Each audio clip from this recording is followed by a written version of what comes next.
Iria, how are you? Good, Vin. How about you? I'm good, thanks. How about a quick introduction for those that don't know you? All right, all right. Well, I guess my name is Iria Taladay. I'm a mom of two under two. Actually, my son just turned three, so I guess that line doesn't work for me anymore. But yeah, I'm a serial entrepreneur, if you want to call it that way. I've been in different spaces. My earliest stages were with restaurants, and I went to the corporate world. Then I got in the e-commerce, and that's how we got to meet. I started a drop shipping business after taking Anton Crayley program, DSL dropshipping lifestyle. Right. Yeah, I kept that business for around 7 years. I worked for Anton like a coach for a few years as well. If Yeah. you remember that, yeah. And I ended up selling that business. And around a year and a half ago, I purchased a sign company called Image 360 Ybor City in Tampa. Okay. And yeah, that's a signs and graphics brick and mortar, and I bought it through an SBA loan. So I've been all over the place, and my recent change, I guess, in my career, it's what I was briefly discussing with you before that I just started working for Empire Flippers. So since I'm not in specifically dropshipping anymore, now I'm trying to focus, more in M&A and, helping people acquire in business. That way I'm also learning during the process, if it makes. That's amazing. So you have your hand in lots of different businesses, mostly online businesses and all that. So let's go back to the time we met. So I think it was 2017. It was the Dropship Lifestyle Retreat in Mexico, right? Yeah. Cancun. I think that was Yeah. the first time I met you. So let's just go back a little bit before that. Where did you grow up, and where's your home state? That type of thing. So I'm born and raised in Costa Rica, Okay. in the beaches of Costa Rica, and in 2018, no, actually like 2016, I moved to the US. First, I was living in Colorado, then I met my husband. I moved with him to Texas, and since then, we have moved to Tampa, where that's where we end up acquiring a company. But again, like what we were discussing a little bit before, I right now I'm splitting my time between different locations. Between Tampa, Texas, and Costa Rica, because Okay. I like to enjoy some time with my family, so they can help me raise my little kids as well. Sure. Okay. So before that time, before 2017, were you doing any businesses at all? I come from a family of entrepreneurs, so I would say like I have always been in that world, if it makes sense. So my dad, he was a builder in Costa Rica and a developer, so I have always helped him in his different businesses, and then I used to own a restaurant in Costa Rica, which it was. A good experience, but after that, I was like, maybe I want to have a little bit of like the corporate world, and that's why I moved to the US. When I started working for Vail Resorts, I was like, I have always, like been used to just like, you know, being the boss. Okay. And I feel it's good, to be a well-rounded business person, sometimes to get like different angles. So that's why I end up moving here, and I accepted a corporate job, that I actually did enjoy it. I'm not even going to complain about it. I enjoy having a corporate job for a little bit of a time. It was a fun position. But then my husband wanted to start a drop shipping business. So when I moved with him, it was kind of difficult to navigate the visa situation, because my previous job with Vail Resorts, I had a visa that it was like related with it. So when I moved with him to Texas, it was kind of hard to find a job that would sponsor me a visa. So I was like, okay, well, I guess if I went to 3 interviews and they would hire me and they wouldn't get my visa. So I was like, okay, I guess I'm going to need to start my own business. If nobody's going to sponsor my visa, I'm going to do my own path. So how did you guys come across the whole idea of e-commerce, drop shipping, and Anton's course? So that was my husband. He works in gas and oil, and as you know, that's like a very exhausting career, always on the road, always traveling. So he was in crypto, and he always wanted to have like some sort of like side project, if it makes sense. And he did his research, and he saw like Anton program, and he loved like the fact like they make like some cool retreats. And when he enrolled, it was actually when the Kona Hawaii just happened, so he just missed it, but he was like doing the niche research for like 4 or 5 months, and he wouldn't like jump on it. So then I moved with him, and I was like, okay, I cannot find a job. And he's like, well, what about if you take this program? What about if you want to do it? And I was like, okay. And I saw like the first three videos, and I was like, we're selling, safes. I immediately knew it, because I moved to Texas, and I was like, everybody got like gun safes in their houses. Like this is the niche. And he's like, wow, like how, like it was a process that it took him like 6 months, and it took me like a year, but I guess it was so evident, because I moved to a place that there was, a product everywhere. Yeah, I see. Yeah. So when I met you in 2017 in Cancun, did you Mhm. start your business then, or did you start during that time period? Yeah, yeah. We just started our business, and we just got our first sale like a week before the Cancun Wow. event. So we were just like super excited. We Yeah. already had the store, and we had our first sale like a week before. So yeah. Okay. Okay, cool. So you had some success with drop shipping. Mhm. Would you be willing to reveal some numbers, or was it six Yeah, figures, or I don't know in terms of your growth? yeah, yeah, exactly. So it was a seven-figure business, and Wow. yeah, yeah, and it was a smooth operation. It's funny because when I sold it, I heard once, like something like that, like an entrepreneur, you always think that because you hit it once, you're gonna be as same successful the next time, and it's not necessarily what happens. But Right. yeah, like my previous business, it was a smooth operations. I did have two VAs at a time. Both of them, they were amazing, to work with. Uh, I followed the program, dropshipping lifestyle. And I would say like programs, the biggest thing is like people gotta follow them, but then like being persistent. Yeah. So I did have a lot of struggles at the beginning, but then the more I got involved with the community and I saw success stories, I started getting pumped on it. And yeah, so it was a seven-figure business, very stable. I owned it for around 6 years, I believe, and I ended up successfully selling it to Empire Flippers to an amazing entrepreneur. Sure. Wow, Hmm. that's amazing because I've been part of the program too, and I think I started four stores, but none of them really took off. There was one during COVID Yeah. because I was selling type of like an air sprayer that you can put Oh, I remember. disinfectant. Yeah. Okay. And then so that it took off during COVID because everybody needed this industrial machine. So I was doing pretty well. Yeah. I think I hit up to, I don't know, maybe 100,000 in 1 month or something. That was like my highest sales. So Yeah. it was doing pretty well. Then after that, 6 months or a year after that, it just kind of died. So Hmm. unfortunately, I think from our group, we had a lot of people succeed, like Saxon Funk. Hmm. We had some bunch of others just within and around me with varying success. But it seems like a lot of people did pretty well. And it's funny because like I was a coach, like I was a Yeah. dropshipping coach. So you would think like because my first store, I set it up and it was successful, I could do the same. And I have a similar path to yours, Then I acquire another tiny, tiny little business and I couldn't make it work. Oh. And then I tried to build like two or three other ones, but they Oh. were just like yeah, they were tiny. And I was like, then I have a general meeting, with my team, and we were just putting effort, on trying to grow these tiny little things, and it's not working, and we should maybe just focus, on like put more effort, in the business that it's already working. Uh It's like huh. the 80/20 rule. We were putting like 80% of our time trying to grow something that it was tiny and barely dedicating time to what it was set up for growth. Okay. So it's not necessarily even if you have the knowledge in the industry again, because I I have seen so many dropshipping stores, and I do know how to set up the Google Ads at that time, and I knew all that know-hows and everything. And yeah, it's funny because at the end it's like persistence, but it got a little bit of luck Yeah. or Yeah. Right. yeah. Okay, and then you transitioned for a period. You said coaching dropship Hmm. people. How did that come about? I asked Cody, I think, in Corey in the Bali DSL convention. Okay. Uh, yeah, yeah, and yeah, it was a very smooth transition. I was the first woman coach they had, so it Uh, was okay. We'll see. You're the first one, and it was a beautiful experience. Like I truly love it to be part of that community, and it was very like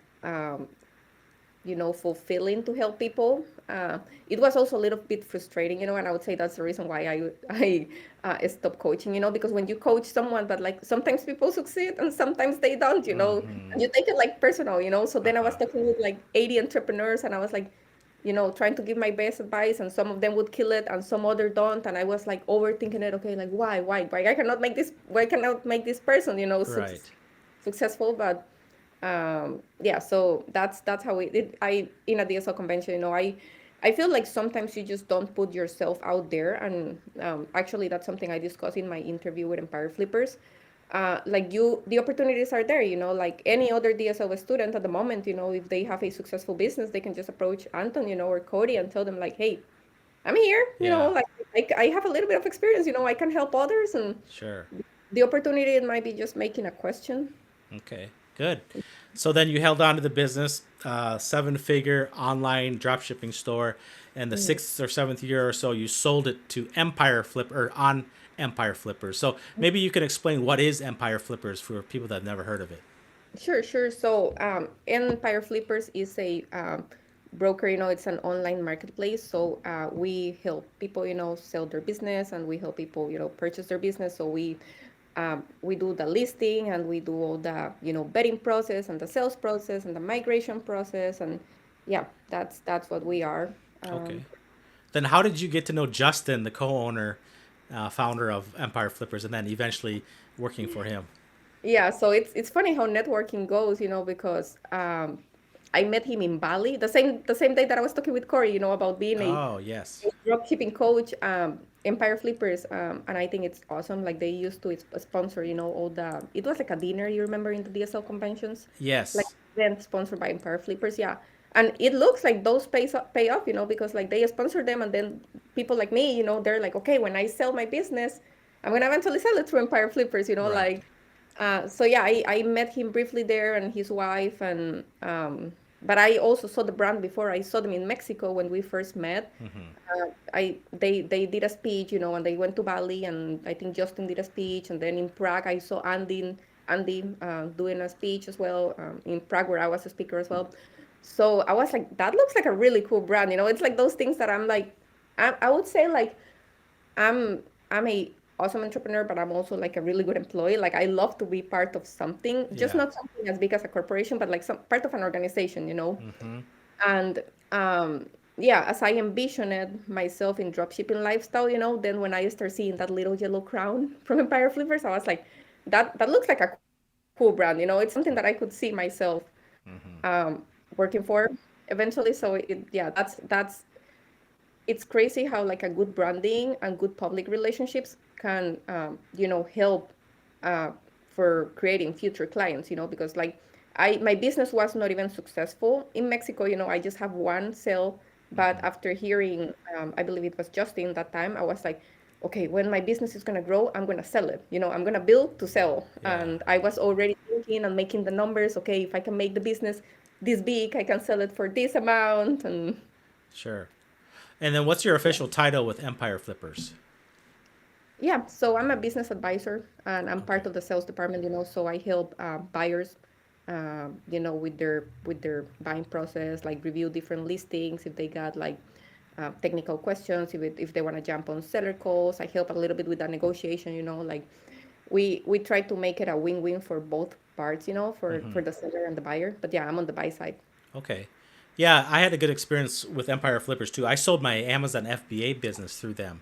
Oh, nice, nice. 2019, I think. Yeah, just around that time.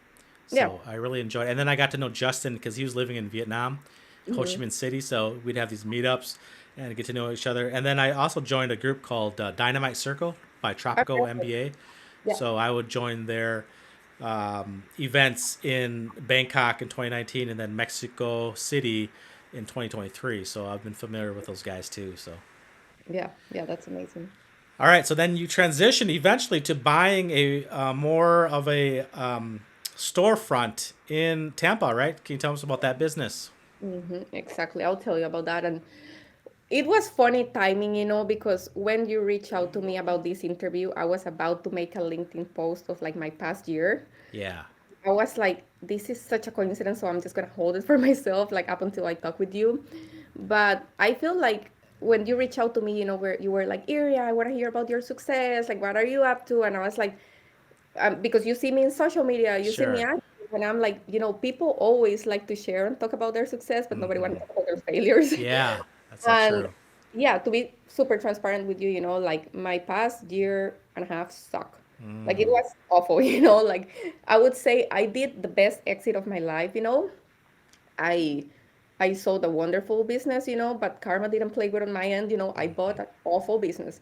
Like Oh I no. bought a business just full of like broken equipment. The previous owner, like he was like a lieutenant colonel. So you think, like, oh, this is a very honorable person and he present himself like this. And so I was very naive, in my first acquisition. But yeah, he was just running this like dirty as much as possible. Like I bought the business and his vehicle insurance was like $400 or $500. So Uh-huh. as soon as I went to enroll my policy, it went to like 2,000, and I was like, Oh, how the heck? So wow. when I ended up talking with the insurance agent, so he put the insurance policy just under his name, but all the employees were driving and they were not registered in the vehicle insurance. Oh, I see. Yeah, so and that's not the right way, like you gotta insure your employees in your insurance policy if they are Yeah. drivers. So Right. as soon as I start trying to do things the right way, like immediately my expenses were going up. Oh, Like yeah, he have an employee with points in the driver license. So as soon as I tried to insure him, it was like not possible, and it was also like a very like toxic workspace. Like the management that he have in place, it was like a fear management. Like basically, if you didn't obey the manager, you're out of here. And there was a screaming and yelling and all type of things. So no. I was like, how did I got? I bought a lemon, I bought a pico, and Mm-hmm. the equipment have a bunch of deferred maintenance. There were broken parts. There were things were not what they were. But at the end, it's my fault. Like I should have dig deeper. And now that I work with Empire Flippers, thinking in my future acquisitions, like I see like they refer their customers like due diligence companies. And I'm like, that's why you gotta have a expert, an expert in your industry, especially, because the due diligence for a traditional business, a brick and mortar, might be very different from a e-commerce due diligence. So I did mine, like um, my CPA, like he buys multiple CPA firms, and like he reviewed the numbers as much as possible. But there are things like that, like in my case, I was like, okay, there is two vehicles, two vehicle insurance policies. That's it. Like I didn't went as far as like checking driver license names to see if they were everybody was insurance. So I did learn a lot about it. And as I was telling you, like I feel like people, like from the wins, it's just like our ego wins, because it's like, oh my God, I'm doing so good. I build like seven-figure businesses. I'm rocking it. I'm coaching. I'm. Yeah. But then when you hit a point in your life, that like you try to do everything right and everything goes absolutely wrong, and from wrong to worse to worse to worse. Actually, what you can grow from there is like your character, your person. Like you can truly see like how much you can take, and I'm happy to say, I'm not totally out of the storm. I'm like 80% out of it. I see. Um, I needed to basically replace the previous team. I got some awesome team members right now, like my manager in this business, it was like the same, like my manager in my previous business. Like you gotta have the best one that you can. And like she is what brings shine and luck to this place. And yeah, so she's helping me build this a better place. And I'm fixing, to put the right culture. Like she cares about people. She cares about the customer. She presents herself well. Like even the business was like horrible looking. It was like when I bought it, then like rats start coming out of it, like rats, like animals. Oh, It was like wow. dirty. It was nasty. And with her, if you see this wall, like we've been like decorating it and making it beautiful. And she cares. She cares. So yeah, replacing the team, fixing the equipment. I needed to get creative, of like, okay, well, if I cannot afford this bunch of insurance policies, like we are gonna need to sell some of the vehicles. We're gonna, I needed to get creative and use my brain. I'm gonna throw like a joke, but like when I used to have my dropshipping business, I was like, you know, so used to like this is working, this is Yeah. working. I was just like traveling with my husband through the US in a camper, living life and traveling to the world. And I was not using my brain. I was just like collecting money. I was just like, yeah, it was the dream. But now, um, I have needed, to like, put my brain back to work. And it is a challenge. This is going to make me a better entrepreneur at the end. That's why you're the owner. It's your own responsibility. I should have done a better due diligence. And for the future, I told Empire Flippers during my interview, like when I sold my business, I would have loved to bought like something with Empire Flippers, but there were not like SBA loans through Empire Flippers at the Yeah. moment. We're not selling listings with the SBA because I wanted to do something like I put $100,000 down and I can buy up to 1 million. Yeah. If it makes sense with the SBA, you can put like 10% down and then they would finance the rest. Right. But it was not an opportunity at the moment, which now is.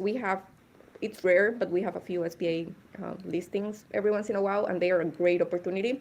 But after having a brick and mortar and, having rent and all these responsibilities, vehicle policies, I plan to make more acquisitions in the future, but definitely I'm going back online. I Oh, I feel like see. people sometimes go back to what it's familiar. Yeah. So online business is where it was for you. Yeah, exactly. So then I think it's like a printing type of company, if I recall. The Yeah, comp. yeah, it's a graphics and sign company. We do vehicle wrappings, electrical signs, interior signs, wallpaper. Uh huh. I'm actually on the process of setting up an e-commerce that it's called My Peanut Prints, and we're gonna sell wallpaper for kids' bedrooms. Oh, very nice. Yeah, yeah. But Okay. yeah, this is a manufacturer. This is a 5,000 square foot, Wow. manufacturing facility. Yeah, with like $100,000 printers, and Jeez. within a printer, like in that type of equipment, if something breaks, it's not like, oh, I fix it. It's very technical. Right. Funny, funny story. I did learn how to fix it. Like things were so bad at the moment that I needed to. Same like when I start drop shipping, like that I didn't want to learn about Google Ads. I was like, I don't want to learn about it. I hired an agency. I had a terrible experience. And then I was like, okay, I'm going to take some coaching program from Dropshipping Lifestyle. Jeff Tottenham, you remember him, the Yeah. Oh, coach? yeah. Jeff. Yeah, Yeah. Jeff, he showed me how to do Google Ads. It was the hard way, but it was the right way. And then after I managed my own Google Ads, the business skyrocketed. Wow. It was the same with this business. I was like, unfortunately, I gotta learn how to fix printers, and even though I don't like it, then suddenly I was, like jumping on manufacturer calls with like CNC and router, you know, trainers on how to put those industrial equipment to work. And then I was like flushing ink. I was once flushing ink for one printer, and they were like, "Oh, that's UV ink. You gotta use gloves, because it's toxic." And I was like, "Okay, well, I'm like up until all my hands full of ink. I guess I'll learn." Wow. So But a lot of headache with the brick and mortar yeah, graphics yeah, design yeah, it company. was. Yeah, and it's funny, because like sometimes talking again about online businesses, sometimes I get, you know, calls with buyers that they're like, well, I'm a little bit apprehensive, of getting an online business because maybe something brick and mortar. I own something. Yeah. I mean, at the same time, yeah, you can own like a printer, but at the same time, it's a liability, like Yeah. vehicles, printers, building, you gotta do maintenance, all those things are liabilities compared to an online asset, I mean, yeah, Google, can change the circumstances. Yeah, like Shopify can end up closing your store, things like that can happen, but like they truly, at least in my experience, I have never heard someone that like something awful, like not fixable, have ever happened. Like so, you have like more freedom and way less responsibilities. So yeah, you feel like your business is not tangible, but at the end, what's tangible? Right. Okay. All right. So then, what's next for Iria? What do you plan to do here in the coming years? Are you going to be in Tampa, or are you going to be, are you going to transfer to something else, or? Yeah, I'm gonna be jumping possibly. I have this business in Tampa, so I'm gonna be coming here all the time. My husband currently is working in Texas, so I'm gonna be there all the time trying to go as well. And I have been spending a lot of time in Costa Rica, just visiting family because, with all the work that I have, I need sometimes assistance. So I don't know. I don't like to plan so far, if it makes sense in the Yeah. future. I am very like go with the flow and how things end up arranging. Sure. So yeah, it's funny because like you could ask me like how do I see myself within the next years business wise, but like personal life, like something like where I'm gonna live, I don't know. It's not a big decision if it makes sense. Yeah. No, I hear Yeah. you. All right. So any maybe advice or parting words you could leave us with, maybe along your journey, or anything that has helped you out and something you'd want to share? Sure, sure. I mean, I would say the biggest thing would be like possibly perseverance, like especially like a new entrepreneur or like even like an older entrepreneur, you can get really frustrated when things don't go necessarily your way. But you just gotta keep pushing, keep pushing, keep pushing, and eventually that's what makes the reason between the people that like are successful and the ones that are not, like people that are successful, they're not successful, because they haven't failed. It's just like they refuse, to just stop because they fail, they'll fail, and eventually they'll figure it out. So you gotta work on your mindset, you gotta just like sometimes like disconnect from problems if they are happening, and you gotta focus on solutions.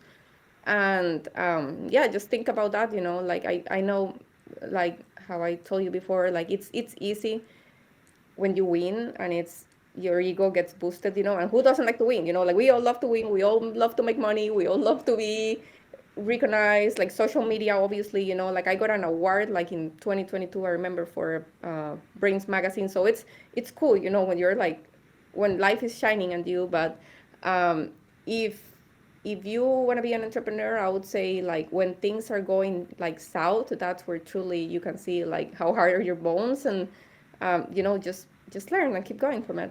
And networking, because like again, like if I wouldn't have go to those DSL events, I wouldn't have got closer to Anton and Corey. I wouldn't have ended up being a coach. I wouldn't have even learned more, which make me a better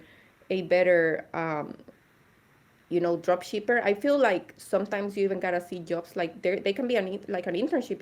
Like I hope I can buy future businesses, like future businesses. So if I want to buy another business in the future, right now that I am working for Empire Flippers, I'm learning every single day. Like there were things that yeah, like that I didn't knew. So yeah, I would say networking and yeah, keep going to events and all those things because they're really important. Like you don't know who, like you don't know, I don't know who, even like I'm hearing your podcast and I don't even know who can hear it, that it can be a relationship, for the Yeah, future.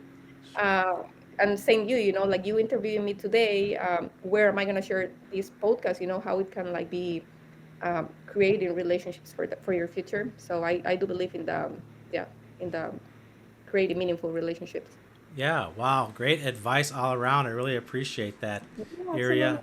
That's perfect. So before we take off, where can people reach out to you or connect with you?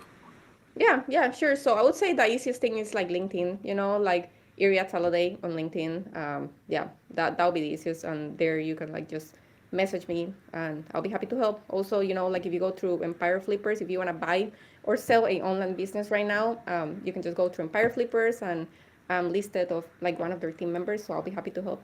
Great. So thank you so much, Iria. Really appreciate it. All right, Vin, let's keep in touch. Be well. Okay, thank you. Have a good one. Bye.